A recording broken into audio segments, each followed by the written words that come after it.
여러분, 오늘은 조금 다른 주제의 얘기를 해볼까 합니다. 썸네일과 제목에서 보고 오셨겠지만 이번 시리즈를 통해서 제가 소상공인 마케팅 컨설턴트로 활동할 때 컨설팅에서 드렸던 솔루션들과 스몰 비즈니스에 적용할 수 있는 마케팅에 대해서 좀 얘기를 해드려 볼까 해요. 안녕하세요. 저는 유튜브가 돈이 되는 노하우의 TK이고요. 오늘 제가 해드릴 이야기는 스몰 비즈니스를 가장 빠르게 성장시키는 방법에 대해서입니다.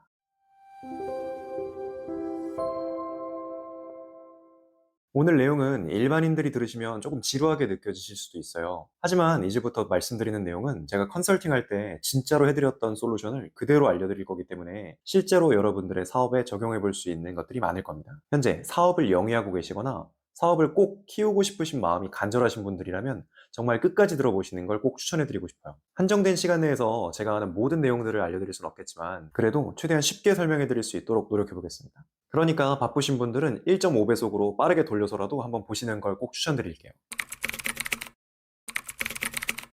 여러분들은 장사나 사업을 시작할 때 뭐부터 고민하세요? 위치 선정? 상품 가격? 인테리어? 고민할 게 너무 많죠. 제가 소상공인 컨설턴트로 활동할 때 분야가 마케팅 전문이었거든요. 근데 장사가 안 된다고 저한테 컨설팅을 요청하셨던 분들이 간혹 이런 질문을 하셨어요. 장사 초반에 인테리어 같은 시각적 요소에 투자해서 성공할 수 있습니까? 라고 말이죠. 그러면 제가 해드릴 수 있는 답은 가능성은 있다는 말뿐이었습니다. 인테리어를 잘하면 그것 때문에 오는 손님들도 분명히 있긴 할 거예요. 하지만 새로 오는 사람들이 줄을 서도 방문을 이끄는 데는 1년 정도가 한계라는 걸 여러분도 분명히 아실 겁니다. 인테리어를 계속 바꾸지 않는 이상 아무리 투자한다고 한들 인테리어 하나만 가지고 지속적인 성공을 끌어내기는 당연히 더 어렵겠죠. 그렇기 때문에 여러분들이 사업을 평생의 업으로 생각하신다면 재방문율을 끌어올리는 사업을 기획하셔야 롱런이 가능할 겁니다. 결국 돈을 버는 가장 중요한 사업의 원리 두 가지 요소는 상품과 고객, 이 두 가지뿐이라는 걸 명심하셔야 돼요. 그럼 상품은 어떻게 준비해야 될까요? 사업은 내가 하고 싶은 걸 하는 것도 중요하지만 고객들이 원하는 걸 파는 게 가장 중요해요. 돼지고기를 판다고 했을 때 한국에서 치차론이 메인 메뉴가 될 수는 없다는 거죠. 왜냐하면 지금 이 영상을 보시는 여러분들도 치차론이 뭔지 모르는 사람들이 훨씬 더 많을 거거든요. 마케팅 퍼널에 의하면 대중들은 인지하고 알고 있는 대상에 흥미를 느끼지 아무것도 모르는 대상에게 궁금해하고 관심을 가지지는 않는다는 거죠. 고객들이 흥미를 느껴야 고민을 하고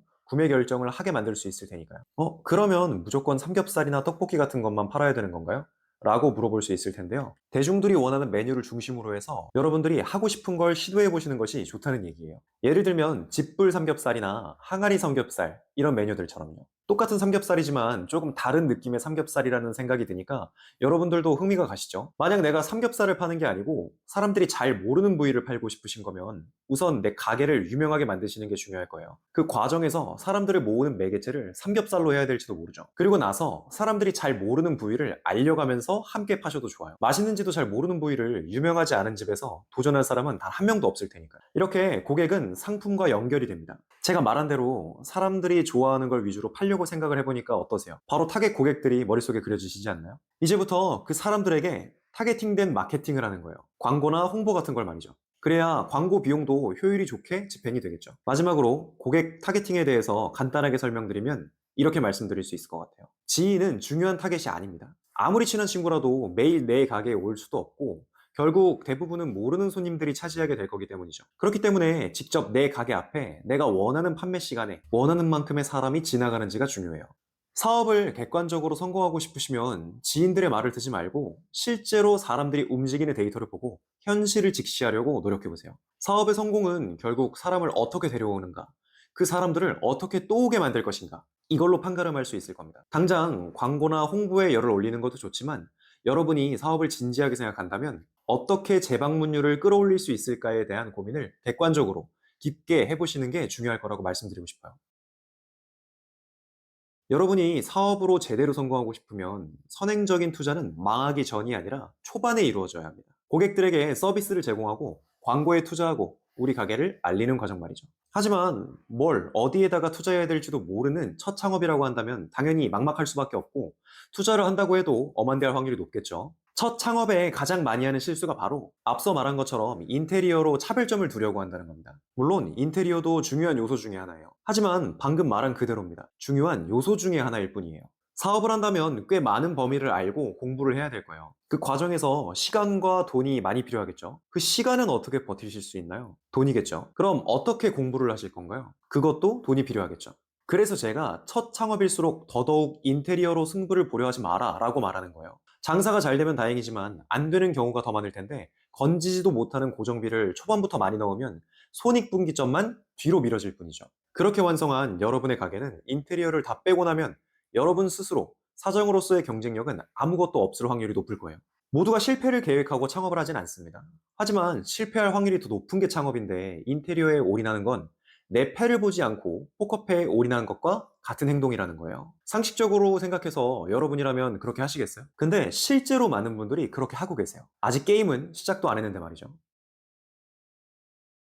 생각보다 한 분야에서 경험을 쌓는데 오랜 시간이 걸리진 않는데요. 요즘은 워낙 다양한 정보들이 책과 영상, 프랜차이즈나 학원의 형태로 제공되고 있기 때문에 여러분이 열정만 가지고 찾아보시면 좋은 정보도 충분히 무료로 얻으실 수 있을 거예요. 이번엔 여러분이 두 번째 창업이라고 가정해보죠. 그간 수많은 마케팅 책을 보고 강의를 듣고 컨설팅을 받았겠죠. 그래도 대부분 잘 못하시는 것들이 그에 걸맞는 적절한 시기에 투자를 망설인다는 겁니다. 왜 이런 상황이 나올까요? 배우고 알게 된 것들을 행동에 옮기지 못하고 있는 거죠. 글로만 공부하고 행동에 옮길 용기가 없거나 실습에 대한 공부는 몸으로 익히지 못한 겁니다. 이런 분들은 사업을 시작하는 행동력은 좋을지언정 뒷심이 부족한 경우가 많을 거예요. 아마도 대부분 쫓기듯이 창업을 하고 준비 없이 시작하는 경우일 것 같은데요. 그래서 빠른 시작과 공부도 물론 중요하지만 여러분이 정말 준비가 됐을 때 그때 창업하셔야 되는 게 굉장히 중요하다는 걸 아셔야 합니다. 그럼 언제 창업 준비가 된 상태인가요? 라고 물어보실 것 같은데요.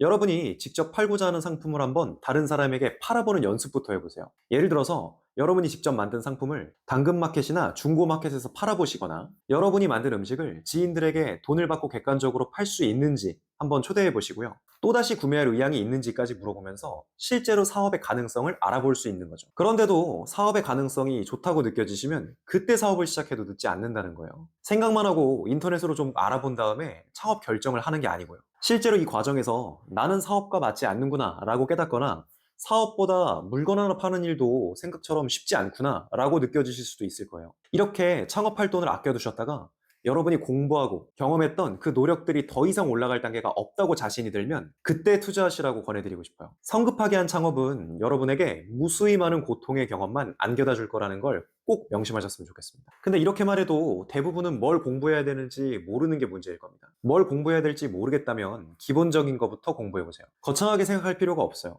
생각보다 우리는 많은 것들을 보고, 듣고, 알고 있지만 실전에 적용하지 못하는 경우가 많아요. 예를 들면 인스타를 하시면 그 안에서 무수히 많은 광고를 여러분도 보셨을 거예요. 여기서 나한테도 이끌리는 광고를 한번 유심히 보시고 실제로 그 광고가 잘 먹히는지 체크해보기 위해서라도 그 가게가 장사가 잘 되는지 한번 가보는 것도 좋은 공부가 될 수 있다는 거죠. 성공 사례가 어떤 식으로 홍보를 하고 어떻게 성장하는지 보고 배우는 것도 중요한 공부 요소가 됩니다. 다른 예시로는 인스타가 아니라 블로그나 다른 SNS들도 똑같이 공부해 볼 수 있겠죠. 광고를 더 열심히 관심을 가지고 보는 겁니다. 그냥 여태 그랬던 것처럼 지나가듯이 보는 게 아니고요. 근데 이렇게 꼭 내 돈을 투자해서 공부해야 되는 것만 있는 건 아닙니다. 시간을 투자해도 돼요. 시간에 여유가 있으시면 잘 되는 가게에 들어가서 알바를 해보셔도 좋고요. 아니면 장사가 잘 되는 다른 가게가 어떻게 운영을 하는지, 고객들이 나오면서 어떤 만족과 불만족을 얘기하는지 옆에서 고객의 입장으로 모든 피드백을 들어보실 수 있을 거예요.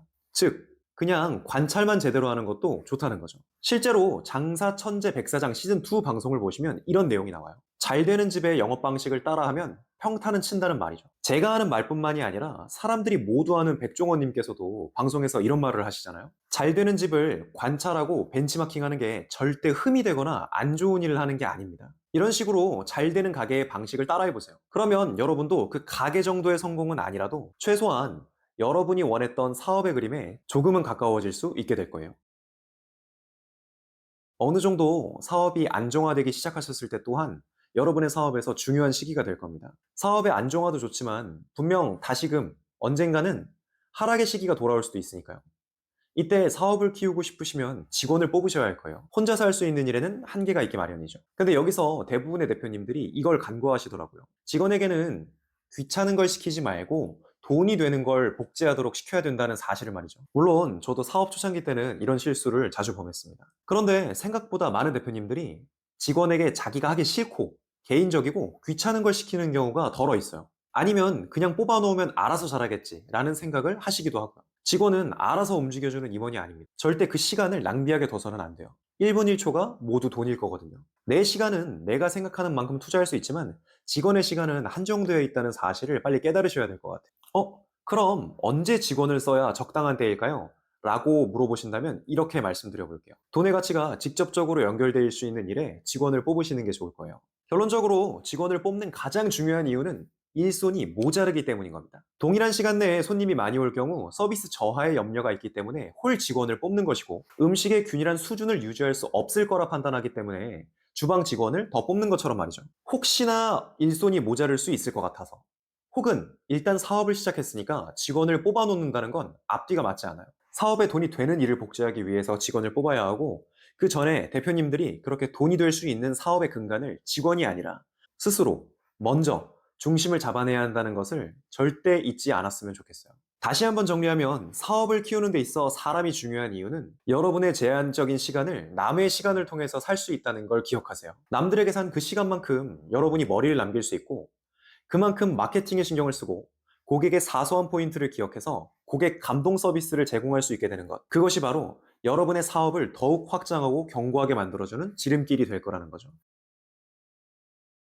누구나 자신의 사업을 안정화해서 키우고 싶은 욕심이 있을 겁니다. 하지만 사업을 한다고 해서 큰 그림만 그리고 움직이는 건 위험한 행동일 수 있습니다. 우리는 아직 작은 구멍가게에 불과하다는 사실을 때론 직시해야만 더 빠른 성장과 성공을 잡을 수 있을 거예요. 프랜차이즈와 싸워서 살아남기 위해서는 스몰 비즈니스의 포지션을 이해해야 된다는 말이죠. 쉽게 생각해서 프랜차이즈는 큰 공룡이라고 생각해 보시면 돼요. 몸집을 유지하기 위해서 그만큼 많은 식량을 소비해야 되겠죠. 즉, 많은 매출을 일으켜야만 살아남을 수 있다는 사실을 쉽게 이해하실 수 있을 거예요. 그래서 사업이 커질수록 작은 시장은 노리기가 어렵게 돼요. 몸집이 커지고 환경이 바뀌게 되면서 작은 시장에 대한 열망이 사라지게 될 수 있다는 겁니다. 하지만 우리는 지금 어떻죠? 적은 고객을 모객하더라도 우리가 사업을 영위하고 키워나가는 데는 문제가 없잖아요. 공룡은 주변을 쑥대밭으로 만들고 다 휩쓸어 가기를 바랍니다. 우리가 스몰 비즈니스를 운영하는 사람으로서 같은 타겟을 노리게 되면 결국 내가 공룡을 이길 만한 강력한 무기가 있지 않는 이상 휩쓸리게 될 것이라는 건 너무나도 당연한 말이 되는 거죠. 그렇기 때문에 우리는 지금 스몰 비즈니스로서 중심을 잡기 위해서 몸집이 큰 사업체를 벤치마킹하되 고객 타겟을 좀 더 세분화해서 작지만 의미 있는 시장을 노려볼 수도 있을 거예요. 벤치마킹에 관해서는 앞서 말한 내용들이 있으니까 혹시라도 기억이 안 나시면 다시 한번 돌려봐 주시는 게 좋을 것 같아요. 아니면 트렌드를 강하게 따라가되 나만이 강조할 수 있는 한 가지 강점을 우선적으로 내세우는 전략을 시도해 볼 수도 있을 거예요. 예시를 한번 들어볼게요. 메가커피는 이디야가 기존에 가지고 있던 저가 커피의 시장을 좀 더 공격적으로 노린 케이스입니다. 메가커피의 장점은 매우 저렴한 커피 가격도 있지만 가격 대비 양이 많다라는 점도 한몫할 거예요. 이디야가 성장하고 커지면서 노릴 수 없게 된 애매한 시장의 포지션을 메가커피가 제대로 노려서 들어간 거죠. 그래서 실제로 이디야 커피 매장 근처에 메가커피가 입점해 있는 경우를 많이 보실 수 있을 거예요. 흥미롭게도 요즘엔 컴포지 커피나 커피 사피엔스 같은 점포들이 높은 확률로 메가커피 바로 옆이나 근처에 생기고 있다는 점도 주목해 볼 만한 사실입니다. 그런데 혹자는 개인샵이 어떻게 저렇게 팔아서 이윤을 남기겠어?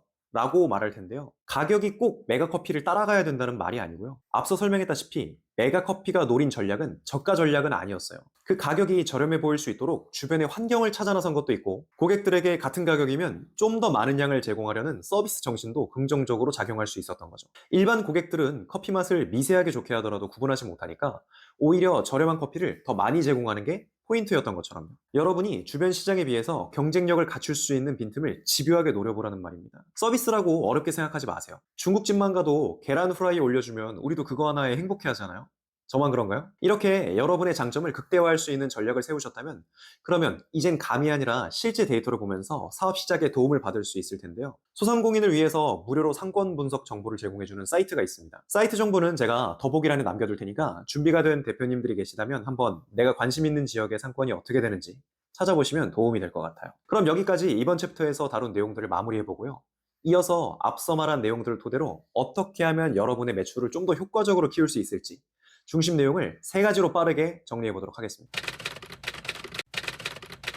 첫 번째는 고객이 넓은 주제를 선택하시라는 거예요. 왜냐하면 그래야 여러분의 사업을 궁금해하는 사람들이 많아질 테니까요. 앞서 말했지만 마케팅 퍼널에 의하면 고객들이 궁금해야 일단 관심을 가질 거고, 그러고 나서 설득을 하든지 구매를 하든지 선택이 가능해질 테니까요. 이건 저만 하는 얘기가 아니에요. 예를 들어서 장사의 신 은현장님께서 TV에서 말씀하시듯이 수요가 많은 시장에 들어가는 게 맞다는 겁니다. 해당 영상 링크는 제가 더보기란에 달아둘 테니까 한번 가서 보시면 좋을 것 같아요. 다시 시작하시더라도 빈틈 시장을 찾아 들어가는 게 아니라 떡볶이, 치킨처럼 대중적이고 시장이 넓은 곳에서 남들과 경쟁해서 살아남을 수 있는 실력을 기르라고 하잖아요. 전부 맞는 말이에요. 사업을 시작하면 처음엔 당연히 전체 시장 중에서 세밀하게 타겟팅한 사람들을 먼저 설득시키는 과정이 필요하긴 하겠지만 결국엔 최종적으로 모든 대중에게 선택받을 수 있는 범위의 사업이 좋을 수밖에 없어요. 빈틈을 찾는다는 건 정말 특별한 사람들이 할 수 있는 일이라는 것도 꼭 명심하시는 게 좋습니다. 그 사람들이 하는 말이 쉬워 보인다고 해서 그 일이 쉽다고 생각하시면 큰 코 다칠 수 있을 거예요.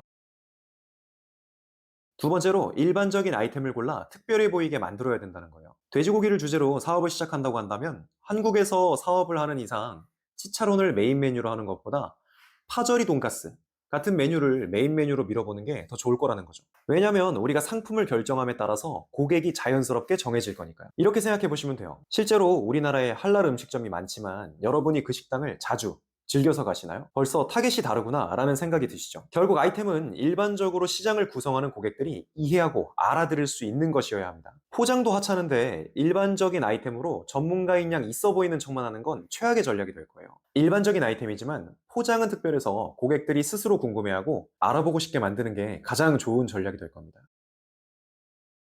사업은 내가 하고 싶은 말을 하는 게 아니라 고객들이 궁금하고 듣고 싶은 얘기를 해야 된다는 거예요. 상품을 팔기 위해선 고객이 먼저 찾게 만드는 게 중요한 겁니다. 인터넷에서 이런 영상을 보신 적 있으실까요? 세일즈의 고수라고 하는 사람이 나와서 청중한테 자신에게 펜을 팔아보라고 해요. 근데 결론적으로 그 사람이 말하는 두 가지 중요한 포인트는 이거였습니다. 첫 번째, 팔만한 사람들, 즉 수많은 가능성이 있는 소비자 중에서 진짜 고객을 구분하는 것. 두 번째, 고객들에게 물건의 기능을 먼저 설명하려 하지 말고 사야 될 이유를 떠올리게 만드는 게 가장 중요하다는 거였어요. 이 내용을 이해하셨으면 이런 예시를 한번 드려볼게요. 우리나라에 아직도 뇨끼라는 이태리 요리를 모르는 사람들이 많을 겁니다. 그런데 생각보다 옹심이 느낌이랑 비슷하기도 하고 우리나라 사람들에게도 익숙하게 잘 어울릴 수 있거든요. 근데 사람들이 이 메뉴가 뭔지 모르는 사람들은 선뜻 사 먹지를 못한다는 거예요. 그런데 만약에 방송에서 유명한 사람이 나와서 뇨끼를 먹는 장면이 나왔다면 어떻게 될까요? 그럼 대중들이 저게 어떤 맛일지 궁금해할 거거든요. 이젠 사람들이 점점 뇨끼를 찾아서 먹어보게 되기 시작할 겁니다. 그 시작점이 바로 인지와 흥미인 거예요. 앞서 설명한 내용을 여러분의 스몰 비즈니스에 적용해보면 고객들이 내 상품을 원하는지도 모르는데 하나하나 설명하고 설득하는 것보다 온라인이나 방송 매체를 통해서 고객을 타겟팅하면서 그 사람들에게 궁금증 유발을 시도하는 게 더 효율적일 수 있다는 거죠. 온라인에서는 시각적, 청각적인 요소만으로도 궁금하게 만들 수 있고 그 궁금증은 결국 여러분의 사업장에 고객이 찾아와서 맛보도록 행동을 유도할 수 있다는 겁니다. 그럼 이제부터 고객들이 찾기 전에 강요부터 하지 마시고 이번 내용에서 배운 것처럼 여러분의 사업 아이템을 잘 포장해서 고객들이 궁금해서 찾아올 수 있도록 온라인으로 홍보하는 과정을 연습해 보시면 어떨까요?